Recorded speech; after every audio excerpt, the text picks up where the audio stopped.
हमारे नेता जिन वाणी सची माता गुरुदेव ही हमारे संग के प्रदाता अरहंत मेरे मस्तक आगम हो मेरे चक्षु साधु हृदय में बन पाए हम मोक्षु श्रुतदेव गुरु भक्ति प्रयत्न की हो शक्ति अध्यात्म की हो युक्ति मंजिल मिलेगी मुक्ति गुरुवर के बोल लगते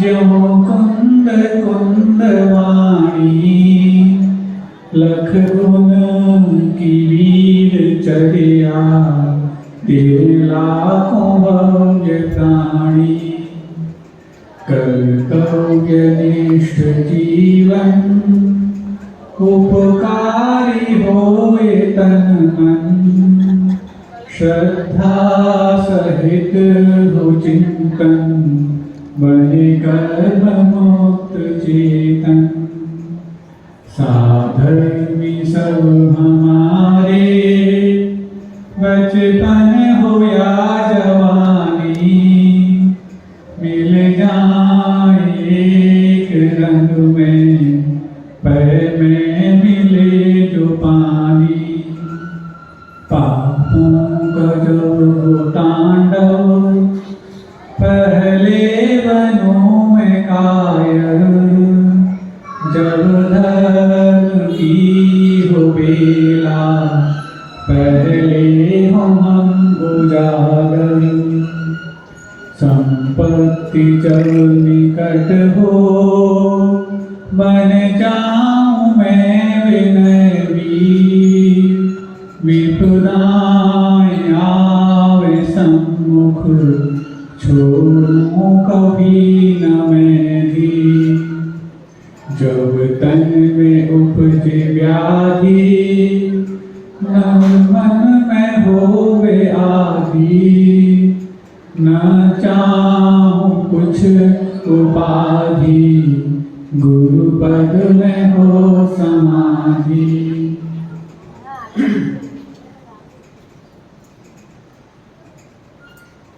गांधी जी के समय की एक घटना मुझे याद आ रही है कि जब वो लंदन से बैरिस्टर बनकर के आ गए और स्वतंत्रता संग्राम आंदोलन में पूरे देश को अपनी आहुति देने के लिए प्रेरणा दे रहे थे, उस वक्त एक बात उनके दिमाग में आई। बात क्या थी? क्योंकि मैं स्वयं भी आंदोलन कर रहा हूं, लोगों को प्रेरणा दे रहा हूं, तो क्यों ना इस आंदोलन को और बढ़ चढ़ कर हिस्सा लेने लायक बनाने के लिए मैं उस नंदी पौध को ये देशभक्ति का जुनून भरूं। इस नंदी पौध को समझाना ज्यादा कठिन नहीं होता, उनके लिए उनके अंदर भावनाओं को जागृत करना ज्यादा कठिन नहीं होता। क्यों? अभी वो प्राइमरी, मिडिल और हायर सेकेंडरी की स्कूल में परीक्षा प्राप्त कर रहे हैं, तो उस समय उनका मन पवित्र होता है और देशभक्ति से जुड़ना उनका बहुत आसान होता है। सोचा उन्होंने कि मैं किसी विद्यालय में जाकर के पढ़ाना भी प्रारंभ कर दूं, साथ में आजादी का आंदोलन भी चलता रहेगा। मैं इन इतने विद्यार्थियों को तैयार करके और उनके अंदर जब देशभक्ति का जज्बा पैदा कर दूंगा तो इस आंदोलन में दिन दूनी और रात चौगुनी वृद्धि होती चली जाएगी। और ऐसा मान करके जब वो किसी विद्यालय में इंटरव्यू देने गए, सुन रखा था गांधी जी बैरिस्टर हैं, आपने भी सुना है, हम सबने सुना है, उस समय के लोगों ने सुन रखा था। और गांधी जी बहुत आश्वस्त थे कि मैं इन्हीं की विलायत से तो बैरिस्टर बनकर आया हूं और मेरे पास पढ़ाने की क्षमता तो है ही, और रही बात डिग्री की, मेरे पास बैरिस्टर की डिग्री भी है जो इन्हीं की विलायत की है, क्योंकि उस समय सारे के सारे विद्यालयों पर अंग्रेजों का कब्जा हो चुका था। ये बात उस समय की है जब गुरुकुल पद्धति को कानून के तहत समाप्त कर दिया गया था और भारत में अंग्रेजों के बनाए हुए कायदे कानून के हिसाब से विद्यालय चल रहे थे। तो गांधी जी बहुत आश्वस्त थे कि मेरा सिलेक्शन तो पक्का, अब मैं कल से यहाँ पर ज्वाइन कर लूंगा और विद्यार्थियों में देशभक्ति का जज्बा भरूंगा। और वाकई में गांधी जी की सोच के मुताबिक सारे प्रश्नों के समाधान और सारे प्रश्नों के जवाब इंटरव्यू में पूछने वाले ने जो पूछे थे गांधी जी ने जवाब दे दिए। गांधी जी के चेहरे पर चमक आ गई, चलो कम से कम अब मेरा एक और कदम आगे बढ़ेगा इस देशभक्ति के आंदोलन में।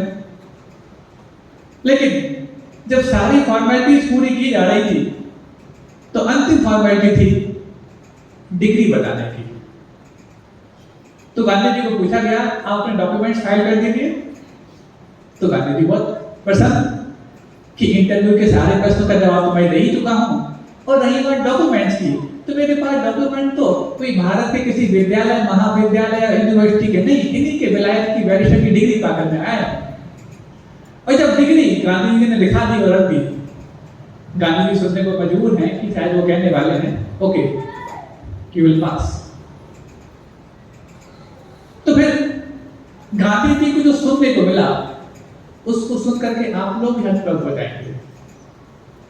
जब उन्होंने अपने डॉक्यूमेंट, अपने प्रमाण पत्र, डिग्रियां उनके सामने रख दी और जैसे देखा गांधी जी के सामने वो सब प्रमाण पत्र फेंक दिए, बोले ये नहीं चलेंगे यहाँ पर। अरे क्यों नहीं? ये कोई भारत के कॉलेज या यूनिवर्सिटी के प्रमाण पत्र नहीं है, आपके ही लंदन से लाए हुए मैं प्रमाण पत्र दे रहा हूं। बोले कुछ भी दे रहे हो, लेकिन इस विद्यालय में आपको काम करने के लिए बैरिस्टर की डिग्री नहीं बीए की डिग्री चाहिए। अब गांधी जी परेशान कि मैं तो बीए का बाबा बैरिस्टर बनकर के यहां पर आ गया और इनके इंटरव्यू में सारे फॉर्मेलिटीज मैंने पूरी कर ली, और जहां तक डिग्री की बात है डिग्री तो उनकी देश से लाया हुआ हूं, अब मेरे लिए बीए की बात क्यों की जा रही है?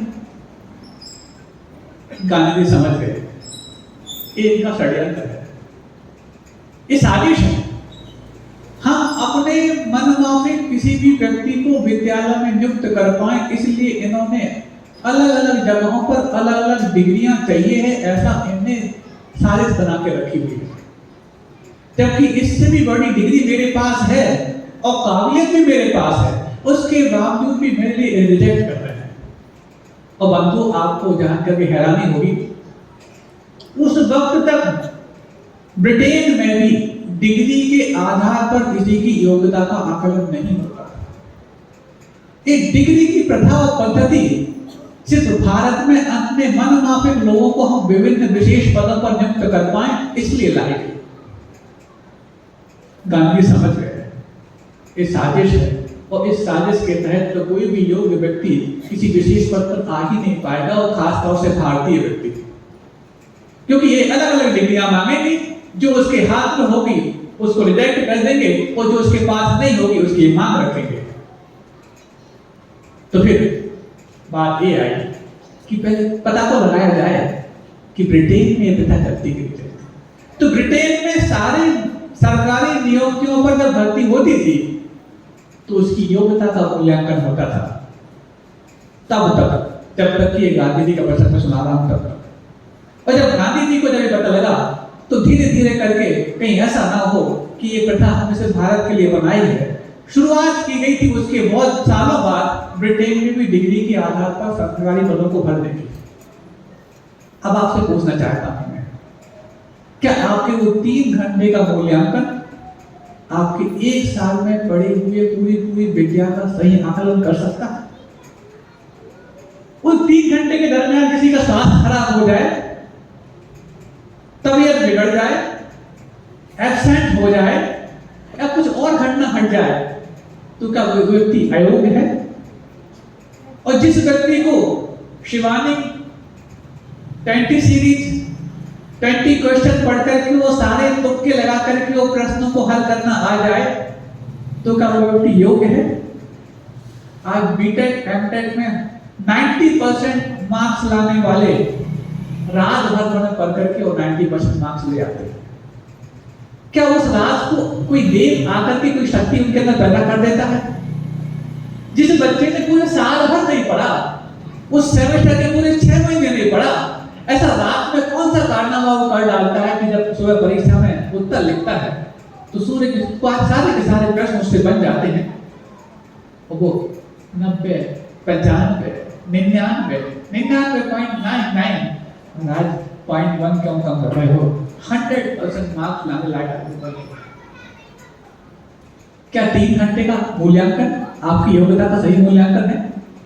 और जिस डिग्री की प्रथा को सुन करके और पढ़ करके जांच करके आप लोग उन मैकॉले मेथड का समर्थन कर रहे हो, क्या आप योग्य हो गए?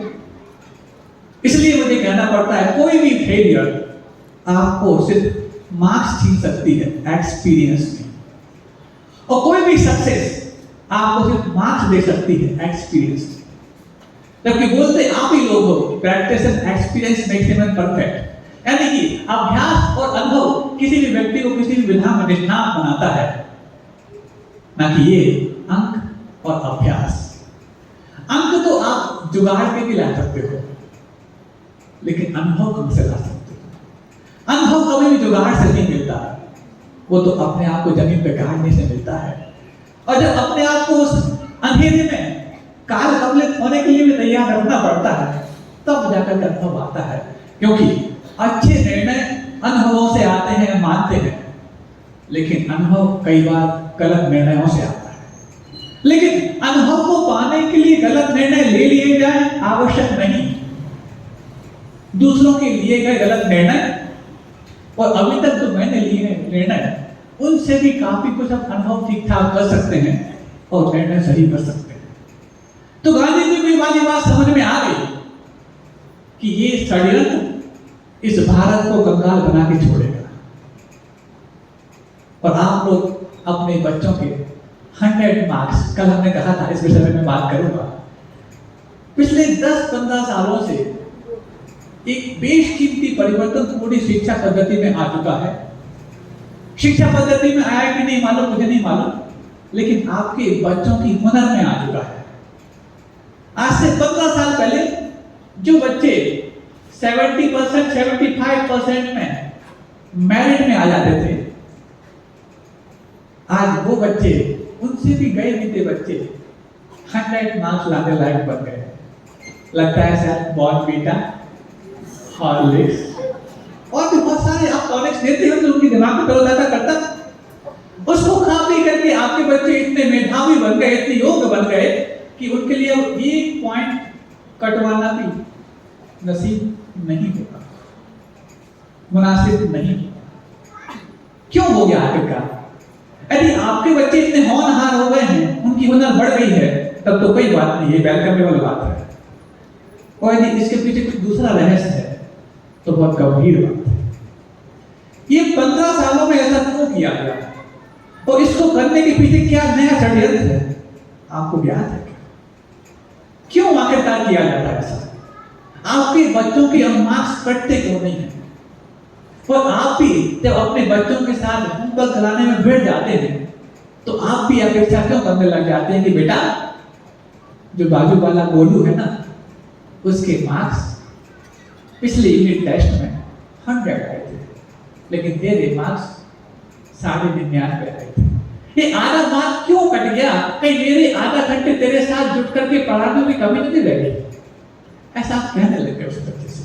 उस बच्चे को इतना ज्यादा आपने हाइपर एक्सपेक्टेशन के साथ जोड़ दिया है कि जब उस एक्सपेक्टेशन की पूर्ति नहीं होती है तो आप सबसे ज्यादा हाईली एजुकेटेड बच्चे ही हाईली लेवल पर सुसाइड कर रहे हैं। जो कोटा, जो एजुकेशनल हब माना जाता है, उसी राजस्थान हाई कोर्ट के जज को एक पंक्ति बोलनी पड़ी, कोटा क्यों बनता जा रहा है सुसाइडल हब। जो एजुकेशनल हब है वो सुसाइडल हब क्यों बन गया? और इसके पीछे दोष किसका? क्या वर्तमान शिक्षा पद्धति का, वर्तमान शिक्षकों का, या वर्तमान माता पिताओं का? या हमने स्वीकार लिया जो माहौल उसका, किसका आखिरकार। आपको ज्ञात होना चाहिए पिछले 2 साल पहले एक विद्यार्थी जिसका नाम था कनिष्क कटारिया, जिसने यूपीएससी में टॉप किया था। और यूपीएससी भारत की सबसे बड़ी परीक्षा हुआ करती है जिसमें आईएएस आईपीएस बनकर लोग निकलते हैं। उसके मार्क्स कितने आए थे? जिसने यूपीएससी में टॉप किया पूरे भारत देश में, शायद उसके मार्क्स 101% आए होंगे, ऐसा सोच रहे होंगे आप। 55% मार्क्स आ गए थे, जो आपके बच्चों के आने वाले परसेंटेज के मुताबिक लगभग आधे हैं। नहीं महाराज, आप कहाँ तुलना कर रहे हो? बच्चे तुम्हारे स्कूल में पढ़ते हैं, प्राइमरी में पढ़ते हैं, प्ले स्कूल में पढ़ते हैं, उनके मार्क्स अभी 100 आते हैं, तो वो तो इतनी बड़ी परीक्षाओं को देने वाले की आप तुलना कहाँ? दोनों तुलना की योग आधार ही सही नहीं है। मैं मानता हूँ ये तुलना का आधार सही नहीं है। आज रविवार है और मेरे आज स्टूडेंट्स और युवा वर्ग ज्यादा सामने नजर आ रहा है, इसलिए मैं आज उनकी बात ज्यादा करूंगा। मैं कोई, आप लोग याद ध्यान रख लेना, कल भले कुछ एक बात के पीछे आप लोगों ने हाथ उठा लिए थे और मैंने भी उठवाए थे, लेकिन आइंदा अब मैं किसी भी नियम के बारे में आपको हाथ उठाने की कोशिश नहीं करूंगा, क्योंकि नियम देने के पक्ष में मैं कभी रहता ही नहीं। सामने वाला आपको यदि मानेगा तो बंधन माना जाएगा, और आप स्वयं बनेंगे तो वो संयम माना जाएगा। बंधन हमेशा दबाव, असहजता और संकलेश पैदा करता है, और संयम हमेशा उत्साह, उमंग और परिणामों की निर्भरता से भरता है। हम जब सारे बंधन तोड़कर यहाँ पर आए और आपको मानने लग जाए, ठीक है, लेकिन मैं ऐसी कोई बात भी नहीं कहूंगा कि आपको स्वीकार करने में कोई चोट ना हो, तो आप फ्री होकर के आना। अब कोई नियम आपको नहीं दिया गया, लेकिन कोई छोटी बात भी नहीं कही जाए। कहीं ऐसा ना हो, कल भी बोला था, बोले महाराज जी एक दिन लोग ज्यादा आते हैं, एक दिन कम आते हैं। हमने कहा एक दिन इतना ज्यादा उनको मिल जाता है कि सोचने के लिए एक दिन का गैप लेते हैं। ऐसा तो नहीं, क्या हो सकता है एक दिन सारे के सारे के बाहर टूर पे जाते हो, मैकडॉनल्ड्स में जाते हो, डोमिनोज में जाते हो, केएफसी में जाते हो, पिज्जा हट में जाते हो, मैं जाते क्या? नहीं महाराज जी, सोचने की कोई बात नहीं, लेकिन अब आज से बेफिक्र हो जाना कि आपको कोई नियम कर्म की बात नहीं की जाएगी। लेकिन सच्चे कर्म क्या होते हैं? क्योंकि शुरुआती अपन ने जब इस कक्षा को प्रारंभ किया था, उसका नाम क्या दिया था? सदाचार। क्योंकि जहां पर शुद्ध विचार, शुद्ध उच्चार और शुद्ध आचार की बात कही जा रही हो, तो इन तीनों का ही समावेलन तो होता सदाचार के रूप में, इसलिए इस कक्षा का नाम सदाचार कहा गया। सदाचार की बात है तो सुनो, आखिरकार हमारे बच्चे इतने हाईली एजुकेटेड और हाईली टैलेंटेड कैसे हो रहे हैं? क्या उनकी हुनर बन गई है? हुनर बढ़ गई है तब तो कोई बात नहीं, स्वागत करना चाहिए, अप्रिशिएट करना चाहिए। और यदि कुछ मूल्यांकन की पद्धति बदल दी गई है तो फिर विचार नहीं हुआ। अब आप ये सोचेंगे कि उस कनिष्क कटारिया का जो मैंने नाम लिया, जो 55% नंबर ला करके वो पूरे भारत देश में टॉपर बन गया, उसकी तुलना एक प्राइमरी में और मिडिल में पढ़ने वाले बच्चे के 100% मार्क्स से नहीं करनी चाहिए। बिल्कुल सही बात है, लेकिन आप ये भी सोचिए कि यूपीएससी को देने वाले कोई सामान्य विद्यार्थी नहीं होते, देश के सबसे प्रतिभावान विद्यार्थी होते हैं। तो दुनिया के देश के सबसे बड़े प्रतिभावान विद्यार्थी भी जब टॉप करने में 55% लाना भी मुश्किल समझ रहे हैं, तो जिनकी प्रतिभा अभी प्रतिभावान बनी है कि नहीं बनी है, इस बारे में संशय है, वो 100 मार्क्स कैसे लाने लग गए? ये षड्यंत्र है, और इस षड्यंत्र के तहत ही वो मिशनरीज आपके बच्चों के दिलों और दिमाग पर हावी हो रही है। वो ये भय पैदा कर रही है कि तुम यदि इससे कम मार्क्स लाए तो टैलेंट तुम्हारे पास नहीं है। आज आपके बच्चे जितने मार्क्स लाते हैं ना, उतने आप 3 साल में लाते थे। क्यों? पासिंग मार्क्स लाया है, क्योंकि सब दुकानदार हो, बिजनेसमैन हो, पास होना मात्र लक्ष्य रहता है, तो 33 करके जुगाड़ करके और इकट्ठा करके जब 100 लाओगे, आपके बच्चे एक बार में ला के रख देते हैं। और आप क्या बोलते? बैडन माय पाए बोलते नहीं बोलते? अब बैडन है कि बैड डन है तो भगवान जाने। तो ये 100% मार्क्स लाने की विधा क्यों आई? इसके पीछे कारण क्या है, इसके पीछे रहस्य क्या है? इसके पीछे बहुत बड़ा रहस्य है। अब मैं उस रहस्य को धीरे धीरे खोलता हूं आपके सामने। 12th तक पढ़ने के बाद उनको इतने बड़े बड़े मार्क्स को देने का लुभावना अवसर देने के बाद एक बात और उनके मन में घर कर दी जाती है कि आपको क्या बोलते हैं, जीआरआई बोलते हैं, टेस्ट क्या होता है, हाँ जीआरआई, हाँ जीआरआई टेस्ट देना है। ये क्या होता है, इसमें यदि आप पास हो जाते हैं तो आपको भारत में पढ़ने की आवश्यकता नहीं, सीधा आपको किसी विदेशी यूनिवर्सिटी का ऑफर मिलेगा और वहां पर आपके लिए पढ़ने के लिए आमंत्रण भी दिया जाएगा और थोड़ा सा अच्छे मार्क्स ला लिए तो आपको स्कॉलरशिप भी मिल जाएगी। ये सब क्या है, ये भारतीय वर्कर्स को अपने देश में ला करके उनसे काम कराने की, उनसे काम निकालने की एक साजिश है। आपको एक उदाहरण दे रहा हूं। एक बार सज्जन व्यक्ति, जिनका नाम तो मैं नहीं लूंगा, आप सब जानते हैं उनको, उनकी एक ही बिटिया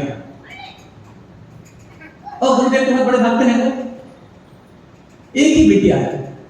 12th पास हुई और 12th पास होने के बाद जीआरई दिया, उसकी दुनिया की 2 बड़ी यूनिवर्सिटी से ऑफर आ गया, अमेरिका से भी आ गया और यूके से भी आ गया। पिता सोचता है गुरु भक्ति में हम दिन रात संलग्न रहते हैं और बिटिया का मन करने लग गया बाहर जाने का। तो बिटिया का मन जब बाहर जाने का करने लग गया है तो इसको कैसे रोका जाए? एक ही बिटिया है, बेटा था वो किसी कारणवशात, एक ही बिटिया है, कैसे रोका जाए?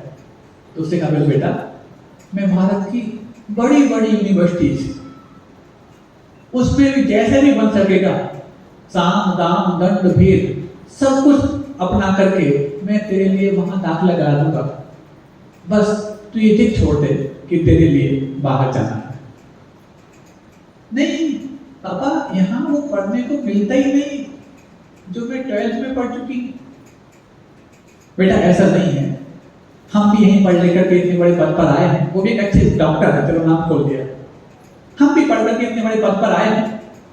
हमने भी यहाँ के उस समय के हालात देखे हैं जिस वक्त पढ़ाई के नाम पर संसाधन कम हुआ करते थे। अब तो बहुत एडवांस यहाँ की शिक्षा पद्धति हो गई है, तो यहाँ पढ़ सकती हो।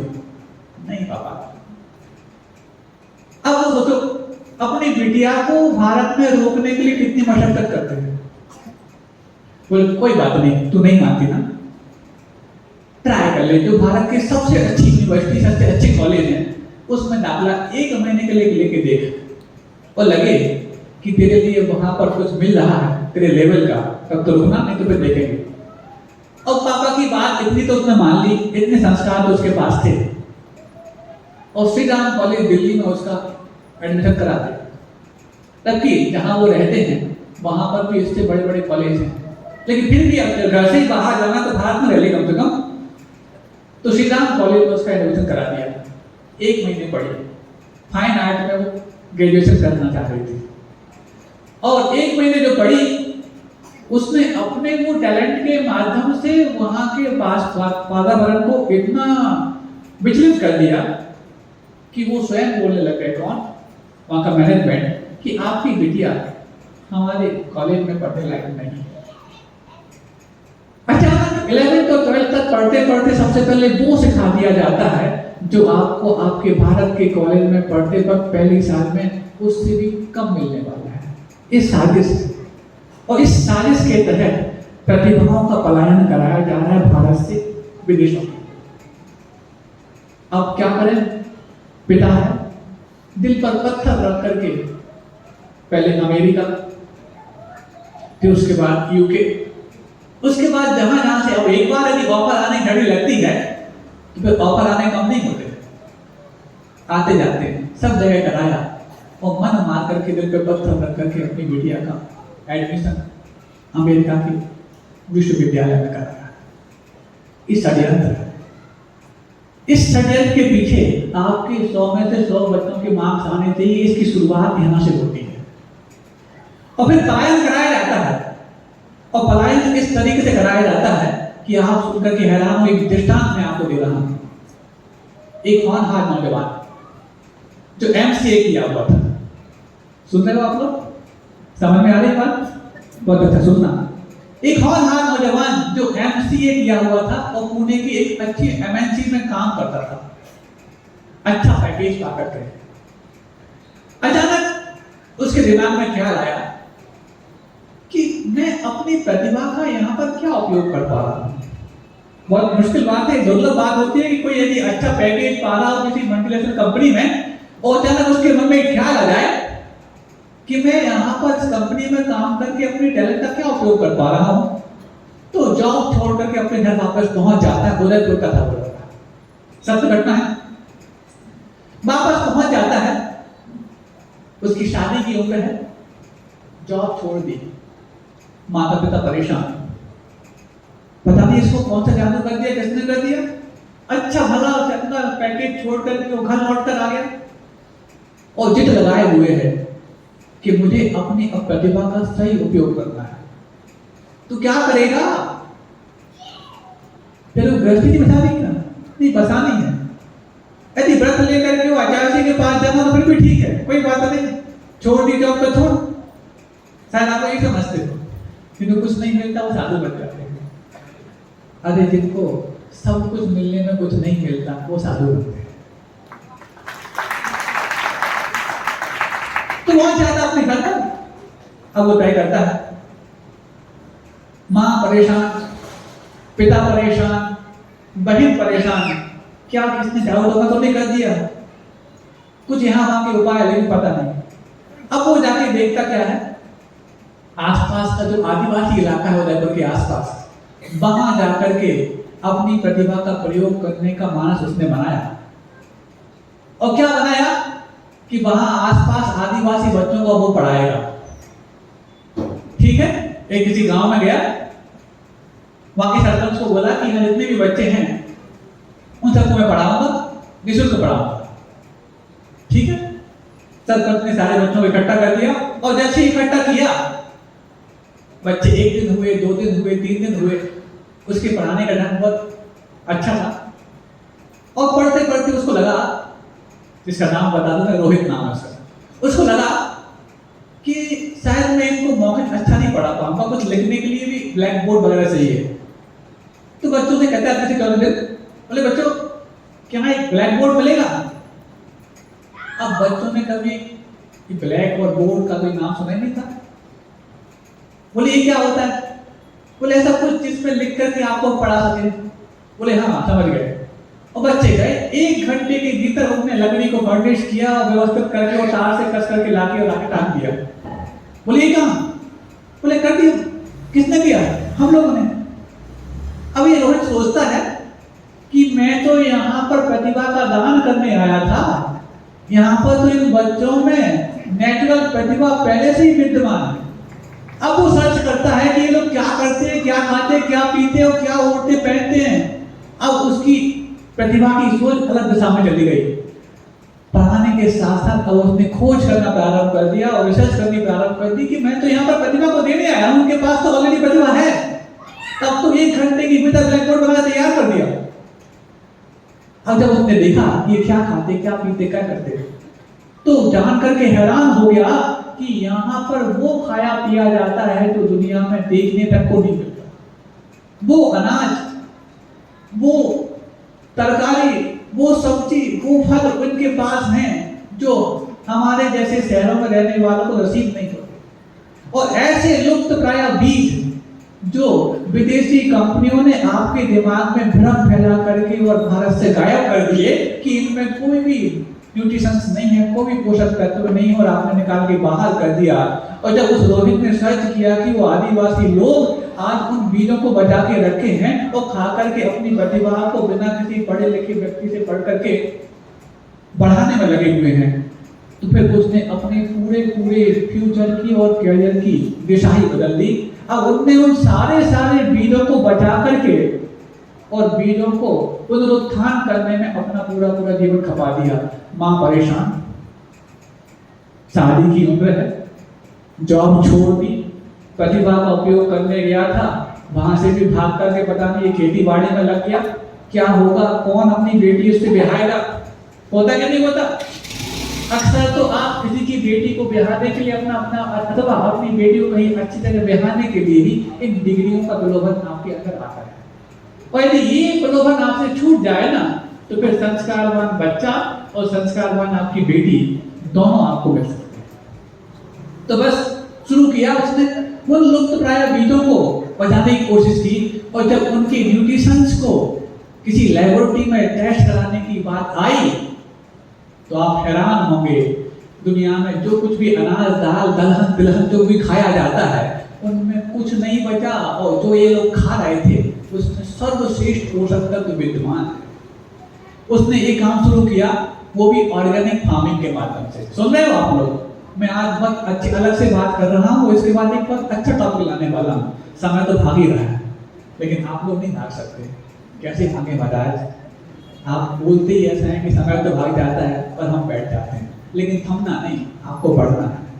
किस दिशा में? जो संकेत किए जाए उस दिशा में। तो बस अब उसने ऑर्गेनिक फार्मिंग के माध्यम से धीरे धीरे अपना काम शुरू किया, और करते करते उन लुप्त प्राय बीजों को पुनः सजोना प्रारंभ किया। और जब उसको गुरुदेव के पास आना हुआ, उस वक्त हम लोग तेंदुलकरा से बिहार करते हुए कॉलोनी जा रहे थे, उसका आना हुआ पूरी डेपुटेशन के साथ।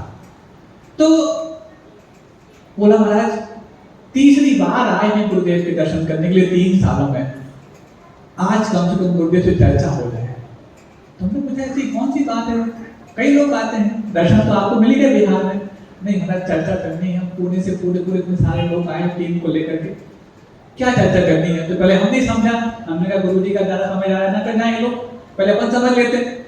समझा तो लगा कि शायद बात में दम तो है, लेकिन हमने कहा देखो अभी इतना लंबा बिहार करके गुरुजी आए, शाम हो गई है, और ऐसे में आपकी चर्चा कॉन्शियस होकर बनाना है तो आपको एक दिन रुकना पड़ेगा। नहीं महाराज, आज रात का टिकट है। तो मैंने कहा देख लो। तो रोहित बोलता ठीक है महाराज, मैं अकेला रुक जाता हूँ, सारा जो मेरा टीम है वापस चली जाए, कोई बात नहीं, ठीक है कोई बात नहीं। और जब उसको अगले दिन गुरुदेव से परिचय कराया, वो ऐसे ऑर्गेनिक फार्मिंग से और ऐसी चीजों को तैयार करके लाया था, 4-5 प्रकार के इतने ऐसे और बेहतरीन चावल जो आपके किसी भी मार्केट में और किसी मॉल में देखने को नहीं मिलेंगे।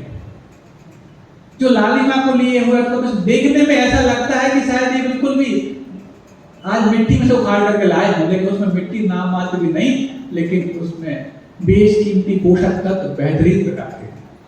हल्दी, उसको देख के लगेगा कि शायद आपको हल्लकड़ी है, लेकिन जब उसको पीसो तो आपकी केसर भी कमती पड़ जाएगी। और एक और अपनी घटना बताई, बोले महाराज जब मैंने इस ऑर्गेनिक शुगर को तैयार किया, इसको खांड बोलते हैं, उस खांड को तैयार किया, तो इसके लिए तो मुझे अपने घर में ही संघर्ष करना पड़ा। एक बार क्या हुआ, माँ बोली, बोले बेटा घर में शक्कर कम हो गई है। जैसे आप लोग बोलते हो ना, 5 दिन पहले ऑर्डर करते हो तब जाके 5 दिन बाद पूर्ति होती है, और ये लोग भी पूर्ति तभी करते हैं जो कि 5 दिन पहले ऑर्डर हुआ है तब 2-4 दिन की रखी होगी। ऐसा होता है कि नहीं होता? तैसी माँ ने बोला बेटा घर में शक्कर कम हो गई है, तो उसने जाके वो खांड जाके रख दी। नहीं रेडी चलेगी, मैं क्यों खाऊं पीली शक्कर, पीली खांड? जब 30 रुपए किलो की शक्कर सफेद मुझे मिलती है, तो तेरी 80 रुपए किलो की ये पीली खांड में क्यों खाऊं? संघर्ष किया, कई बार अलग कर दी गई, और एक बार तो ऐसा हुआ कि मैंने उस शक्कर के डिब्बे में जब पूरा खाली हो गया और लाके नहीं दी, तो थोड़ी सी खांड थी, इतनी सी भर दी। अब मजबूरी थी माँ की कि कम से कम चाय में या दूध में कुछ तो डाले, और जब उसको डाल करके वो खुद उसने एक बार उसका चस्का लिया, तो उसके बाद माँ की हमेशा के लिए धारणा बदल गई और कहने लगी भले 80 हो चाहे 180 रुपए किलो, अब घर में यदि मीठे के रूप में कोई तरह वो आएगा तो वो खांड ही आए। अब जब ये वाली बात हो गई तो वो ठीक है, सब चीज लेकर आया, ऐसे गेहूं लेकर आया, चावल, दाल, हल्दी, खांड सब कुछ लेकर आया, और जब आचार्य जी के सामने अपनी उसने आत्मकथा के साथ उसको प्रस्तुत किया, तो गुरुदेव ने सुबह उसको 1 घंटा दिया, दोपहर में 1 घंटा दिया, और जाते जाते शाम को भी 1 घंटा दिया। गुरुदेव के एक दिन में 3 घंटे पाने वाला ने कोई नौजवान हो सकता है, तो पढ़ने वाला नौजवान नहीं, अपनी साधना को करने वाला नौजवान हो सकता है। फिर उसके बाद तो गुरुदेव के पास जैसे वो जुड़ा, तो उसके इसके पहले तक उसका पूरा का पूरा व्यापार घाटे में चल रहा था, लेकिन जैसे ही गुरुदेव से उसकी बात हुई तो आज वो अंतरराष्ट्रीय मंच पर अपने इन लुप्त प्राय बीजों को संभाल करके और ऑर्गेनिक फार्मिंग में सेमिनार लगाना शुरू किया। अब सुनो, जब ये वाली बात आई तो उसके पहले उसने एक बात और बताई। बोले कई कंपनीज ने मेरे बनाए गए तैयार किए हुए उत्पादों को देख करके मुझे हायर करने की कोशिश की।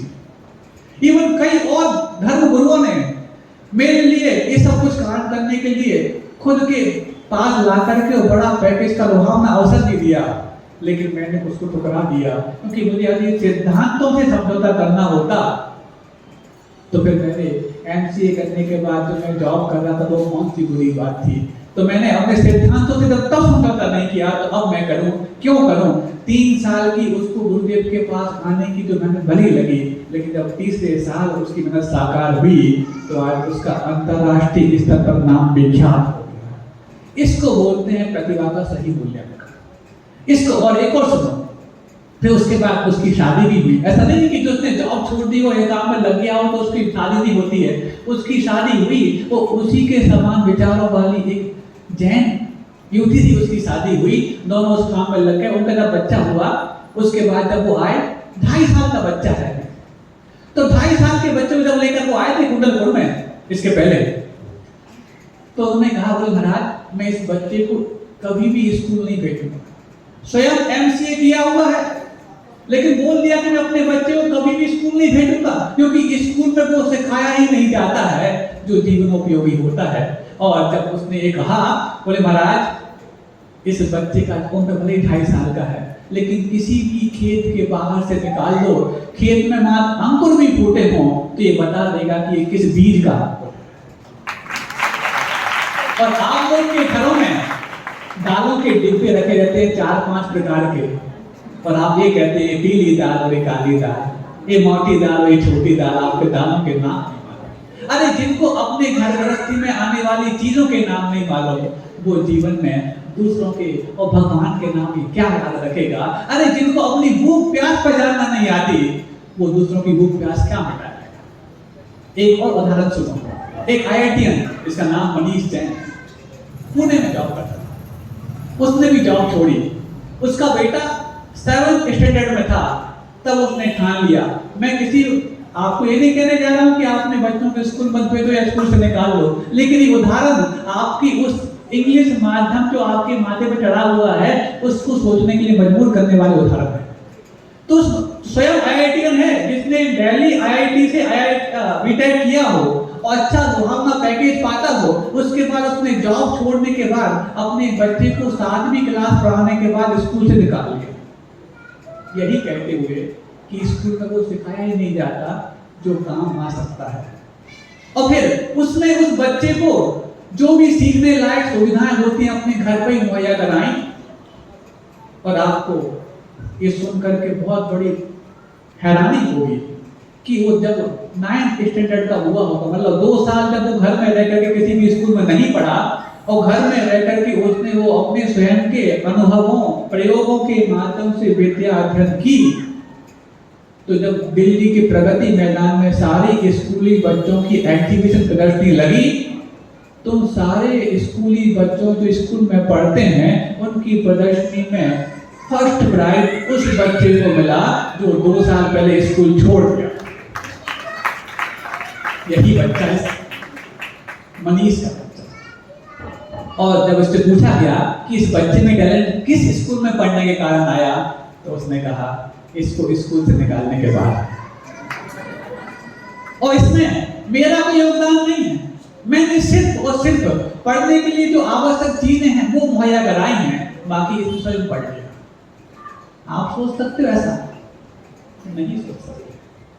और एक और आपको उदाहरण बता दूं, 5 प्रतिभाशालियां हैं गुरुदेव के आशीर्वाद से चलने वाली। एक प्रतिभाशाली में एक बहन शिक्षिका के रूप में है, मालूम है? वो कम टैलेंटेड नहीं है, अच्छी शिक्षिकाओं को पढ़ाने लायक वो शिक्षिका है, ब्रह्मचारिणी बहन, प्रतिभा मंडल की बहन। क्या उसकी डिग्री है महाराज?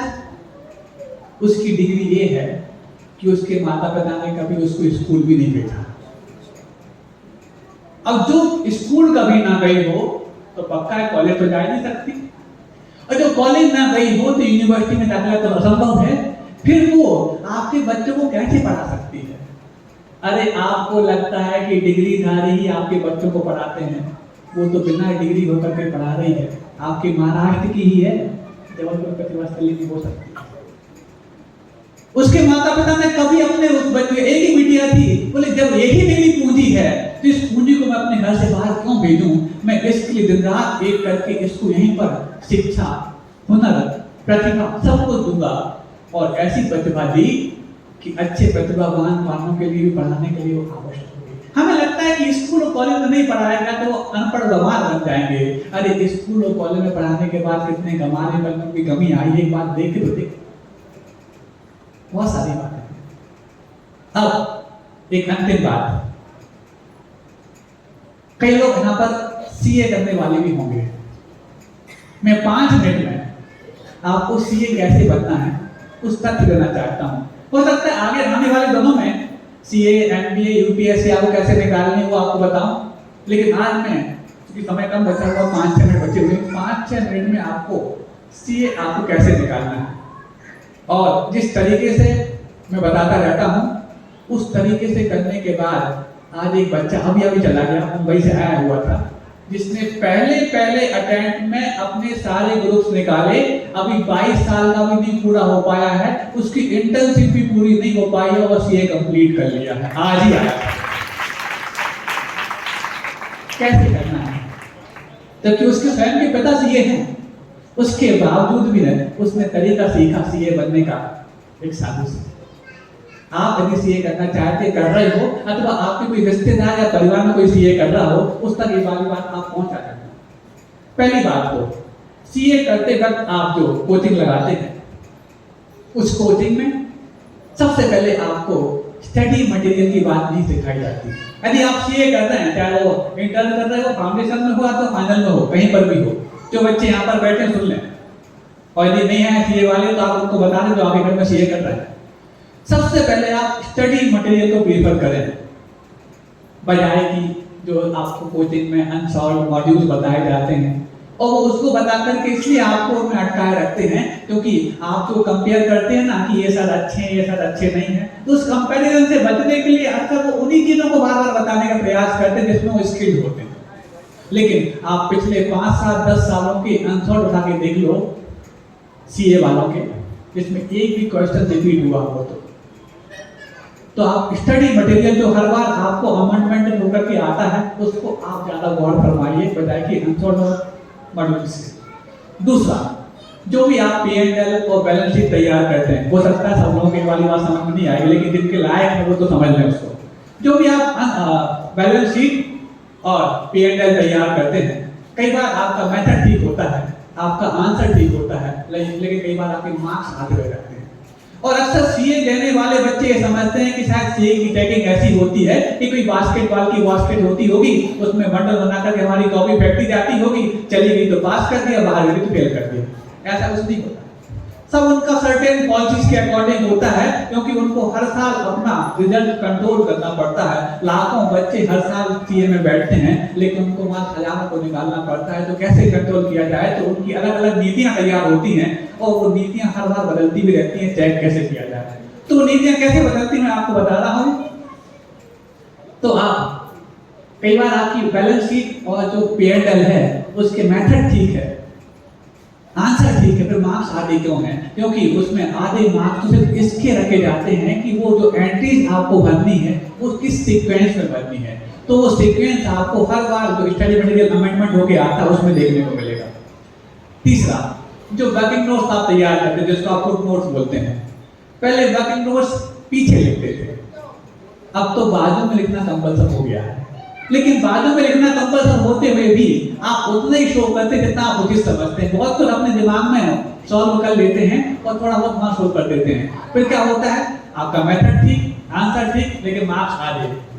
जबकि आधे मार्क्स आपके उसके हैं जो आपके दिमाग में भरा है, लेकिन आप शो नहीं कर पाए। तो आप एज पॉसिबल एज जो आप फुट नोट या वर्किंग नोट्स तैयार करते हैं उनको शो करना सीख जाएं। और ये शो करना सिर्फ एग्जाम टाइम में नहीं होगा, आप जब अपने घर में प्रैक्टिस कर रहे होते हैं उस वक्त भी शो करने की आदत डालें, क्योंकि एग्जाम के समय सिर्फ आदत काम आती है, अभ्यास कम। अब सुनो, उसके बाद चौथा, जो आप इंटर्नशिप लेते हैं, ट्रेनिंग लेते हैं, उसको डमी ना लें, और ये एक्चुअल ले रहे हैं तो उसको एज ए डमी ना लें, क्योंकि ट्रेनिंग आपके फाइनल के लिए बहुत बड़ा रोल प्ले करने वाली होगी। पांचवा, जो आपके इंटर के और आपके फाइनल के जो ग्रुप्स होते हैं, दो ग्रुप होते हैं, आप भले ही तैयारी एक ग्रुप की करें लेकिन अटेंड दोनों ग्रुप करें। बोथ ग्रुप का एग्जाम है। इस बच्चे ने इंटरव्यू बोथ ग्रुप और फाइनल भी बोथ ग्रुप दिया। भले ही आप तैयारी दोनों की नहीं कर पा रहे हैं, भले आप एक ही करते हैं, लेकिन आप दोनों ग्रुप को देने का प्रयास करें। इससे क्या होगा, एग्जाम्स के फायदे तो मिलेंगे ही मिलेंगे, और साथ में आपको जो ग्रुप की तैयारी नहीं की है उसमें भी कैसे कैसे क्वेश्चंस आते हैं उसका भी एक्सपीरियंस आपको मिल पाएगा। और अक्सर देखा गया है जो सिंगल ग्रुप देते हैं उनको सिंगल निकालना भी आसान नहीं होता, और जो बोथ ग्रुप देते हैं या तो बोथ निकल जाते हैं, जो सिंगल तो निकल ही जाता है। छठवां, जितने बड़े आप एग्जामिनेशन सेंटर से एग्जाम देंगे, वो छोटे एग्जामिनेशन सेंटर से एग्जाम देने के मुताबिक उसके बनिस्पत 10 से 12% रिजल्ट का अंतर पाता है। जैसे एग्जाम्पल आपको दें, राजस्थान में सबसे छोटा सेंटर है ब्यावर, और बड़े बड़े और भी हैं, भीलवाड़ा है, जयपुर आदि आदि।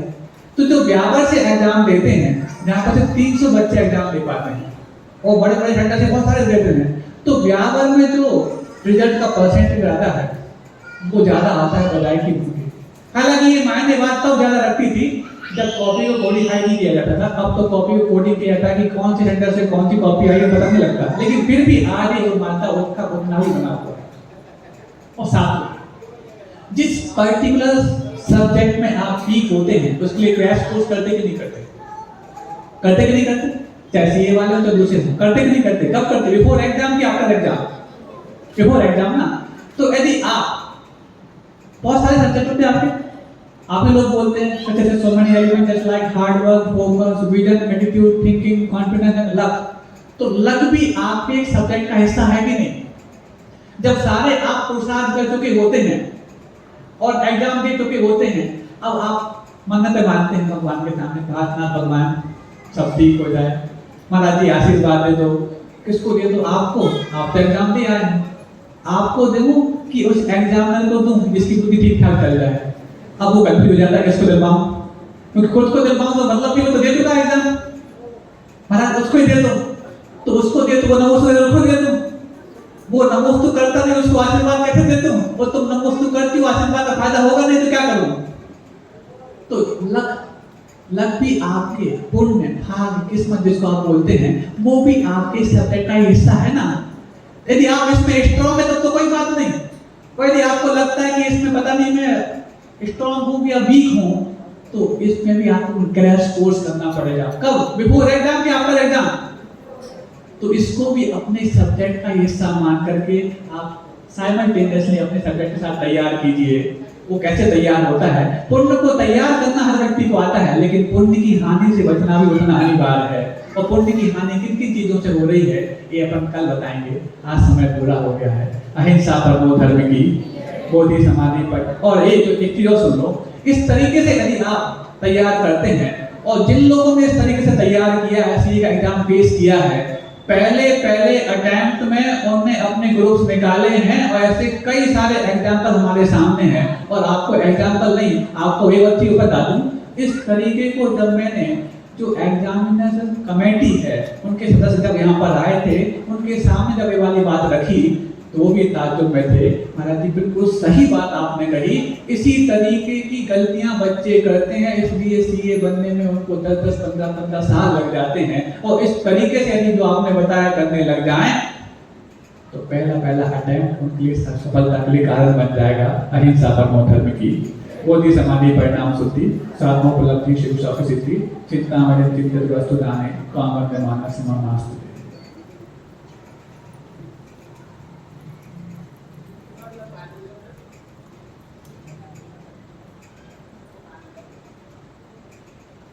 Gracias.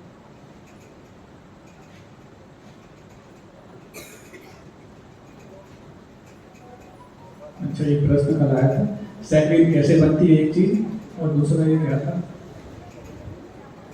1.5 साल से मन विचलित रहता है, पूरे दो विचार आते हैं, अशांत क्यों रहता है। कल बता दिया इसका उत्तर कि आपका मन यदि खाली है, आपका दिमाग खाली खेत की तरह है, यदि उसमें गेहूं बोओगे गेहूं पाओगे, चने बोओगे चने पाओगे, और कुछ नहीं बोओगे तो भी पाओगे। इसका नाम घास फूस है। तो घास फूस से बचना है तो कुछ ना कुछ उसमें बोते रहो, यानी लक्ष्य तैयार कर लोगे तो आपके मन से अशांति अपना आप दूर हो जाएगी। और जब लक्ष्य कुछ नहीं होते तो कुछ ना कुछ खरपतवार खाने लग जाएगी।